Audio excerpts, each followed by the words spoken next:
जब वो बड़ी हो जाती है फिर वो खेल नहीं खेल सकती जो पहले खेला करती, छोटे छोटे गुड्डा और गुड्डी के खेल को कभी उसकी रुचि ही नहीं बन सकती। तो इसी प्रकार आप जी जो आज तक खेल खेल रहे थे, संतानों उत्पत्ति, संपत्ति को संग्रह करना, बच्चों का विवाह करना, पढ़ाना, शिक्षा ग्रहण कराना, फिर इनका विवाह कर देना, फिर इनके संतान की कामना करना,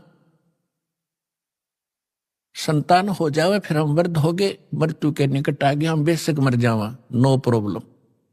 हमने ये सोच रखा था कि सुना सुनाया जैसे हम सुनते थे कि हमारा मनुष्य जीवन का काम पूरा होया।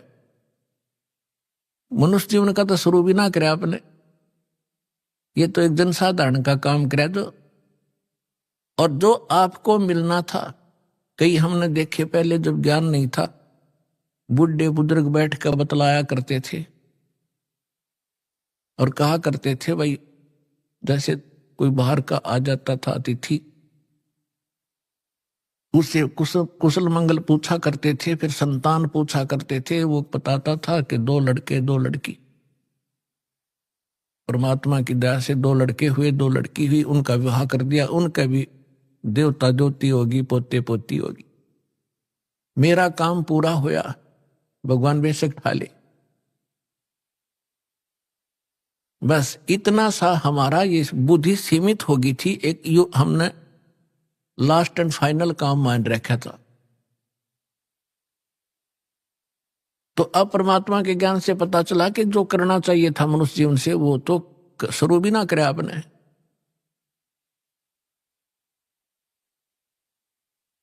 तो पुण्यात्माओं, आपको यहां बुलाकर यह ज्ञान दिया जाता है कि आप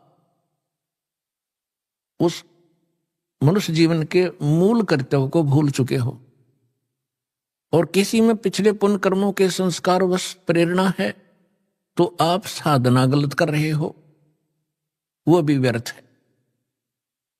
शास्त्र विधि को त्याग कर मनमाना जो आचरण करते हैं वो भी गलत है। गीता अध्याय नंबर 16 के श्लोक नंबर 23 और 24 में इसका प्रत्यक्ष प्रमाण है।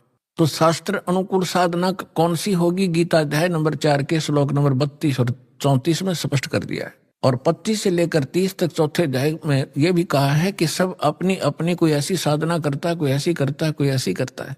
ये सभी अपनी साधनाओं को पापनाशक जानते हैं।